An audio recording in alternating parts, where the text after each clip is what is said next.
Right, I think some of you know me, some of you may not do. I'm John Evans, I'm an neighbourhood inspector that covers simply Altrincham, Hale, Hale Barnes, Bowden and Dunham. So I just want to talk about three things: burglaries that we've been having, the robbery we've been having in Hale Village, what has been taken, and then linked onto that was a really nasty aggravated burglary stroke robbery in the house that Hemingway was talking about. So I'll talk about those, but I'll also talk about the Britannia Hotel in Hale, because there have been some concerns about that. I'll talk about because I think the concerns are unfounded, but I'll talk you through that. And at the very end, I'll also talk a little bit more about the knife crime and what's been done to combat that, long-term and short-term.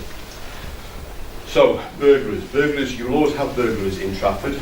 I've been working in Trafford for 20 years, and we've always had burglaries that occur in Simply, down in Altrincham, Hale, Hale Barnes, just because of its location to motorways and other people. We'll always have that problem. All you can do is reduce the numbers of those. They will always happen, and that's what we have been doing. We've got our proactive team. The proactive team has been putting once a month a proactive week where they go out and they go out at night, so you won't see them because they're out at night. And they work with police from Cheshire. Cheshire have got a really good roads crime policing unit. Unmarked cars, they come and work with us as well, because the same offenders that are working on us are working in Cheshire. They work with our tactical vehicle intercept unit, again unmarked cars. They're really good at spotting a cloned, a stolen car, or a car that just shouldn't be in the right area because of who's driving it, so we work with them. We work with our special constabulary, so the people who come in and volunteer, they will come and work as well. And the drone unit, so if we get a thieves on or suspicious activity, rather than having to turn out the helicopter that costs thousands and thousands of pounds, we've got a drone that can use infrared, we can box off around and we can look for it. So they've been doing that pretty much once a month since their inception. We didn't do one in September because of other pressures, but they have been doing that. We did one in August. There was a crime spike in August. Your stats show that. We're aware of that. It wasn't just down here, it was everywhere in Trafford. I suspect it's everywhere in Manchester. August you get a spike because people are away on holiday, so people come in and do those. So they ran a week of action using all those resources. They locked up 7 people, they executed warrants, and they recovered £80,000 worth of cash. And we saw the drop off at the end of September. That might have been because of their activity, because it wasn't just down in Hale. They were also arresting people up in Flixton as well. But it also could have been just the time of year. We will expect another rise in burglaries when the clocks go back, because people are still at work and it's gone dark. So that's when you need those timers in your house, so the lights are coming on even when you're not there, to give the impression that you're there, all around home security. So that's burglary, and what we do about that, that's a continuing fight against the burglars. And if I've got time, I'll talk about home watch, because this is a partnership between us and the community, because we can't be everywhere. Our numbers have been reduced, we can't be everywhere to do that, but we need good, vibrant home watch schemes where people are looking out for each other and discussing home security, so A, people can't get in your house, and B, you are phoning us about their activity. Any questions around burglary? Okay. Okay, no problems. Okay, so we've had some machete robberies in Hale Village where a road watch has been taken. And then we've also had the real nasty aggravated burglary that was out at Warburton. 7 robberies in the street. What we've done about those. So, 2 things. We did the covert activity where we had our proactive unit in plain clothes down in the area. We also had the TVIU down there as well. From a deterrent point of view, we've got the horses, we've got them mounted down, because nothing, you can see a horse, you can't miss a horse if it's in the area. So people saw those. We've got our specials again down there, and we've had our staff patrolling down there. So we had high visibility, but that may deter it won't catch you the criminal. Behind that, Detective Sergeant called Matt Gregory has done a huge piece of work, a really good piece of work in investigating the people who may have been responsible for that and the people who are responsible for that. So for the Rolex robberies and the aggravated burglary, there have been 6 people arrested. 3 of those have been eliminated. We don't think they're involved with it. 2 people have been charged and remanded and are no longer a threat. A further one has been arrested and is still being investigated because we haven't quite got the evidence to get across the threshold for a charge, but we're confident that will happen. And there's one who knows he's wanted, there is sufficient to charge him, and he is circulating and we're looking for him. So we are disrupting the people who are doing these offences by arresting and executing warrants. The investigation continues, and we are putting high visibility patrolling in the area to reassure yourselves, but also to deter criminals. And that's what we're doing in relation to those. So we've had charges of those, which is really positive. These are people who are going to go to prison for a very, very long time. Any questions around? When was that? When was that? When were these people taken off the streets? Monday. I come at 5 o'clock in the morning. My staff had been working at Opera in the town, in the city centre, that's the conference, till 7 the night before, volunteered to come in early and take part in the operation. We executed some warrants for that.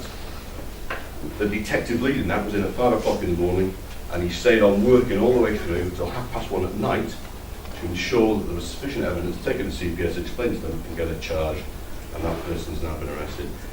Do you know? Has been in the past, not at the moment. But I've certainly had dealings in the past, I've arrested in the past. So that's where we're at. Whether there's enough yet to get in for your job, the investigation continues because there's lots happening behind the scenes. Once you know somebody and who their associates are, it can really speed up the investigation. But I'm not going to make any promises that they'll definitely get charged for yours. So that's that. Any questions about that before I quickly move on? Inspector Evans, what does a very, very long time mean? They'll be put away for a very, very long time. Right, if we get him charged, convicted for aggravated burglary, if he gets less than 10 years, I'll be really surprised. I'd expect it to be more, because that was a really nasty offence. So 10 years plus, I'll be hoping for that. We'll be hoping. John, can I ask a question? When you say about working as a partnership, us as a community work alongside with the police, do you have the legal rights to be able to show us images of people that you are looking for? Because ultimately, without people informing you, you won't know where these people are. No, it's really a call for the detectives. And occasionally you'll see it comes out in the press, the police are looking for this person, don't approach them because they're dangerous. And all the time we've got to review what we're doing to find that person, because there's some sneaky beaky stuff we can be doing to try and find somebody, and we may not want to blow that out by putting it in the press. So if we do come to yourselves, there's a reason for it. If we don't come to yourselves, there's also a reason for it. There's stuff going on in the background. Again, you may not see that. Are they part of a gang, or is there a gang leader? I think there's... And is it Hale, or is it from Wythenshawe? No, They're not from Wythenshawe. not from Wythenshawe. I think you've got a group of people who've been committing a number of offences, and it may be some people are doing it, they're part of a group, some may go and do that, some may go and do that. It may depend on who's free on the day. Are they from abroad? No, not at all. Homegrown. And that brings me on to the Ashley Hotel. We've taken a good long look at that, because I know there were rumours that there were people abroad who were working for the Ashley Hotel in Port Crime. No, not at all. No evidence of that whatsoever. I think we've had 3 incidents at the Ashley Hotel. We've had very tragically a death, we've had a noisy party, and we've had somebody who drunk outside. We have sent in our licensing officer, she's the lady who looks at any licensed premises that sells alcohol. We've sent in our Safer Communities officer from Traffic Authority. And we've looked at the hotel, so the fire service, and we've looked at their processes, and it's actually quite tight. There was an issue that up to about 6 weeks ago, they were getting people placed with them by coached homeless people in the city centre. They've got to go somewhere, but they were placing them there.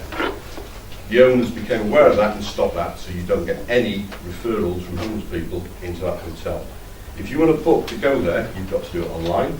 You've got to provide proof of who you are, and you've got to book with a credit card. You can't walk in off the street, pay cash, use a card, just do it, then you've got to go through the booking system. Their doors are locked at 10. If you want to get in, you've got to press a buzzer, so the night porter can see you. If you're not a resident and you're trying to get in after it's shut, you don't get in.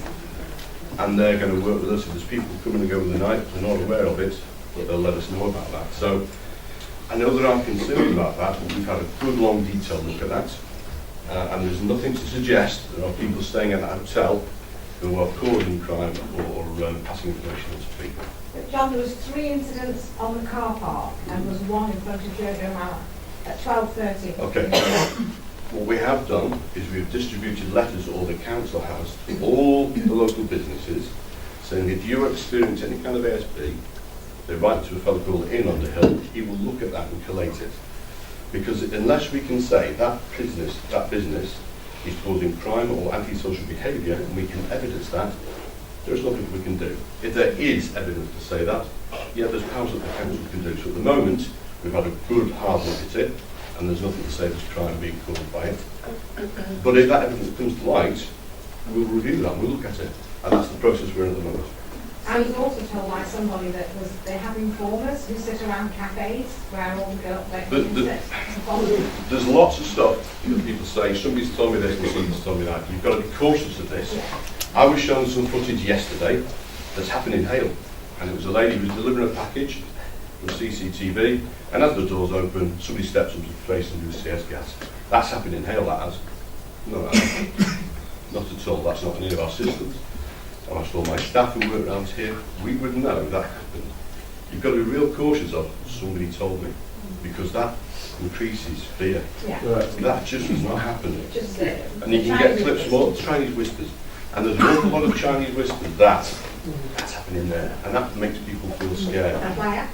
But I'm anyway. really sorry, we are running short of time. So Okay, can I have 2 minutes on knife crime? Okay. Knife crime. We asked the Metropolitan University of Manchester to do some research around knife crime.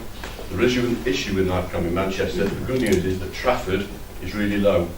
The amount of knife crime that we contribute to the whole GMP is 4.5%. That includes any incident where a knife has been mentioned. So knife crime in Trafford is really, really low.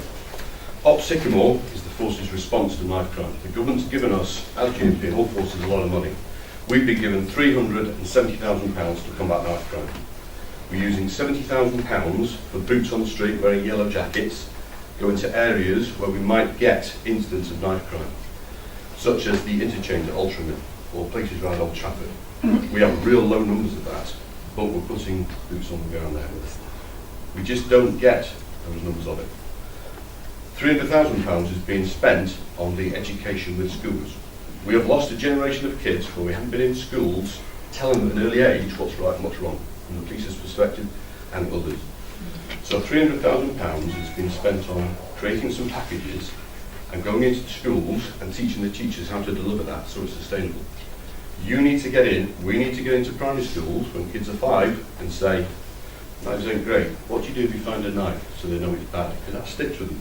Kids who have been told that salt is bad for them at 5 don't eat a lot of salt when they grow up. You get them when they're young. So we need inputs when they're 5 and when they're probably about 9 about to leave there, and then at high schools. And that's the package that's being developed at the moment. So we need to get in there, educate kids, get this generation so they know it's not acceptable to have a knife, and then at the same time target those who are currently carrying knives. And that's the work that's happening at the moment. Does that make sense? We're also hoping to have young outreach workers on the streets, so that when we've got police officers on the streets and we're engaging with children, we all know they're not going to speak to cops because we're not cool enough, we don't understand, we're wearing a uniform. We can be understanding, but we're not on their wavelength. So what we're also doing, with Helen's team, is looking at to invest money in outreach workers, youth workers,